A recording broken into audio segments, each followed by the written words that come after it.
बिस्मिल्लाहिर्रहमानिर्रहीम। मेरे प्यारे दोस्तों, अस्सलाम वालेकुम। हमारी एक दोस्त ट्रेडर हैं सईदा, उन्होंने ट्रेंड लाइन के हवाले से एक क्वेश्चन पूछा है। तो सबसे पहले तो उनका सवाल सुनते हैं और उसके बाद फिर उसके जवाब की बात करते हैं। तो सईदा कहती हैं, मेरा नाम सईदा है, डॉक्टर ज़िया, और मेरा क्वेश्चन आपसे ये है कि आपने अपनी वीडियोस में ट्रेंड लाइन ड्रॉ करते हुए कई दफ़ा ये हमें बताया है कि ट्रेंड लाइन जो है वो ऑटोमेटिकली वीक को जाके टच कर देती है। एक मेटाफोर में एक स्नैप का फीचर है, तो हम अपने मेटाफोर में स्नैप का फीचर कहाँ से मतलब उसको ऑन कर सकते हैं? क्योंकि जब मैं अपने मेटाफोर में ट्रेंड लाइन को, डेमो अकाउंट में ट्रेंड लाइन को ड्रॉ करती हूँ तो वो वीक जो है ऑटोमेटिकली वहाँ जाके उसको वीक को टच नहीं करती है। तो काइंडली आप मुझे एक वीडियो ग्रुप में बना के या कुछ इस तरह का कुछ है तो मुझे सेंड कर सकते हैं, जिससे पता चल सके कि जो स्नैप का फीचर है वो कहाँ से मुझे मिलेगा। मैंने काफ़ी ढूंढा है लेकिन मुझे इस तरह से कोई भी जो है वो फीचर नहीं मिला है। जी, तो इसके हवाले से मैंने जो पिछली जितनी भी हमारा ट्रेंड लाइन का कोर्स चल रहा है, जो चार्ट पैटर्न्स का कोर्स चल रहा है, उसके अंदर जब हम ट्रेंड लाइंस की बात कर रहे थे तो ये टॉपिक मैंने वहाँ पे एक्चुअली कवर किया था कि कैसे ट्रेंड लाइन जो है वो चार्ट को, कैंडल्स को स्नैप करती है। स्नैप का मतलब है चिमट जाना। तो कैसे ट्रेंड लाइन जो है वो कैंडल्स की विक के साथ ऑटोमेटिकली चिमट जाती है। तो वो उन्होंने शायद नहीं देखा या उनको समझ नहीं आया, तो हम उसके ऊपर दोबारा बात कर लेते हैं। ये ऊपर आप देखें तो हमारे पास ट्रेंड लाइन है। मैं ट्रेंड लाइन को अगर ड्रॉ करता हूँ तो जैसे ही मैं ट्रेंड लाइन को किसी एक पॉइंट पे क्लिक करके ड्रॉ करता हूँ तो ये आप देखें कि एक रे की शक्ल में, यानी एक शुआ की शक्ल में, ये अनलिमिटेड जगह तक लाइन जो है वो चलती ही चली जाती है। अगर मैं चार्ट को छोटा करूं, मैं मिसाल के तौर पे मंथली चार्ट पे आ जाता हूं तो भी ये आपको नज़र आ रही है, ये छोटी सी नज़र आ रही है। अगर मैं चार्ट को बड़ा कर लूं तो बहरहाल वो चार्ट के ऊपर आपको अनलिमिटेड जगहों तक जाती हुई नज़र आती रहेगी। इसको अनलिमिटेड, इसके ऊपर डबल क्लिक करें तो इसके ऊपर ये आप देखें 3 पॉइंट्स बन रहे हैं, 1, 2 और 3। पहला पॉइंट जो है वो स्टार्टिंग पॉइंट को आगे पीछे करने के लिए, मैं इसको पकड़ के अगर हिलाऊं तो स्टार्टिंग पॉइंट चेंज हो सकता है। थर्ड पॉइंट जो है वो एंडिंग पॉइंट को, यानी आखिरी सिरे को चेंज करने के लिए, और सेंटर पॉइंट जो है वो उसको पकड़ के पूरी की पूरी ट्रेंड लाइन को मूव करने के लिए होता है।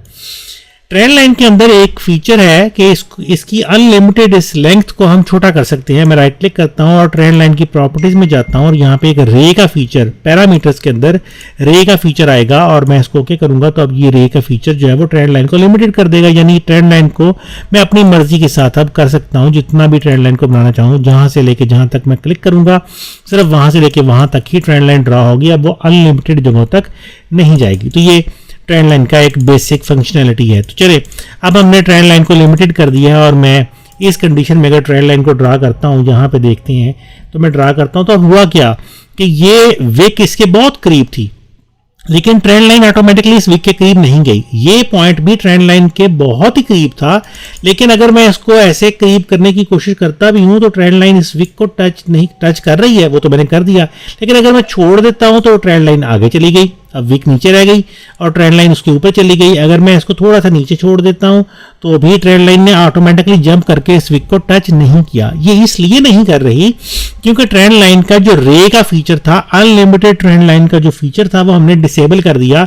अब उसके बाद ट्रेंड लाइन को ये पता है कि लेंथ जो है वो भी हमने अपनी मर्जी से बनानी है। ट्रेंड लाइन की, ट्रेंड लाइन को जहां पे लगाना है वो भी हम अपनी मर्जी से, उसके बेसिक फंक्शनैलिटी को हम ओवरराइड कर रहे हैं और वो अब अपनी मर्जी से कुछ नहीं कर रही, वो हमारी मर्जी के मुताबिक ही काम कर रही है। लेकिन अगर मैं इस पर राइट क्लिक करूं और दोबारा से ट्रेंड लाइन की प्रॉपर्टीज में चला जाऊं और इस रे के फीचर को ऑन कर दूं तो अब क्या होगा?